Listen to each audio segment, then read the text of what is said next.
মুসলমানেরা হিন্দুদের প্রতিমা পূজা বিরোধী, অথচ কাবাকে আল্লাহর ঘর ভেবে হিন্দুদের অগ্নি দেবতা পূজার মতো 7 বার ঘোরাঘুরি করে।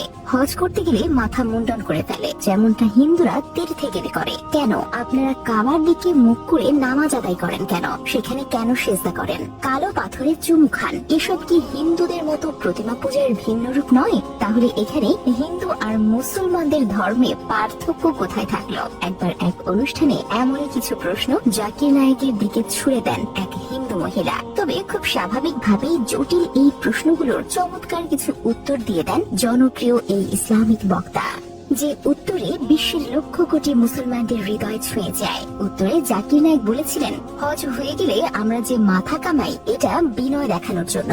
মাথা কামানোর উদ্দেশ্য সৃষ্টিকর্তার প্রতি আনুগত্য ও নম্রতা দেখানো। কিছুটা সাদৃশ্য থাকলেও মুসলমানদের মাথা কামানোর ঘটনা অনেক গভীর। এবার আসি ইসলাম যেখানে আকার বা মূর্তি পূজাকে প্রত্যাখ্যান করে, সেখানে তারা নিজেরাই কেন তাদের প্রার্থনায় কাবার প্রতি উপাসনা করে।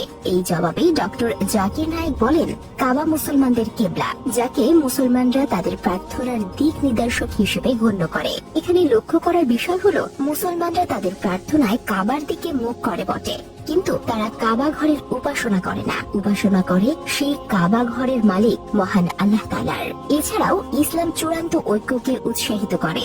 যেমন মুসলমানরা যদি নামাজ আদায় করতে চায়, তাহলে এমনটা হতেই পারে যে এক একজনের এক এক দিকে ফিরে নামাজ আদায় করতে ইচ্ছে হবে। তাই উপাসনার ক্ষেত্রেও মুসলমানদের চূড়ান্ত ভাবে ঐক্যবদ্ধ করার জন্যই তারা যেখানেই থাকুক না কেন এক আল্লাহর প্রতি একমুখী হয়ে তাদের নামাজ আদায় করতে বলা হয়েছে। আবার সেই দিকের দিক নিদর্শক অন্য কিছুই নয়।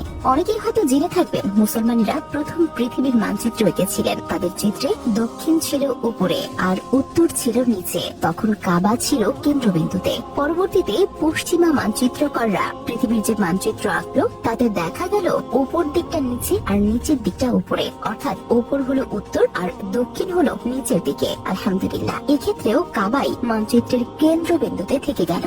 এবারে ফেরা যাক কাবাকে ঘিরে প্রদক্ষিণ বা তাওয়াফ করার বিষয়ে। অনেকেই ডক্টর জাকির নায়েককে প্রশ্ন করেন, যদি ইসলাম মূর্তি পূজার বিরোধী হয়, তাহলে কেন আপনারা তাকে প্রদক্ষিণ করেন?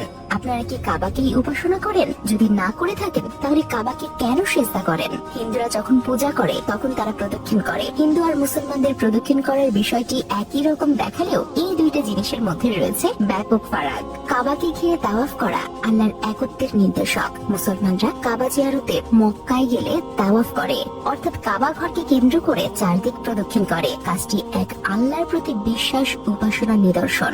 এর দ্বারা বোঝানো হয় প্রতিটি বৃত্ত গোলাকার এবং তার একটি কেন্দ্রবিন্দু থাকে। কাজে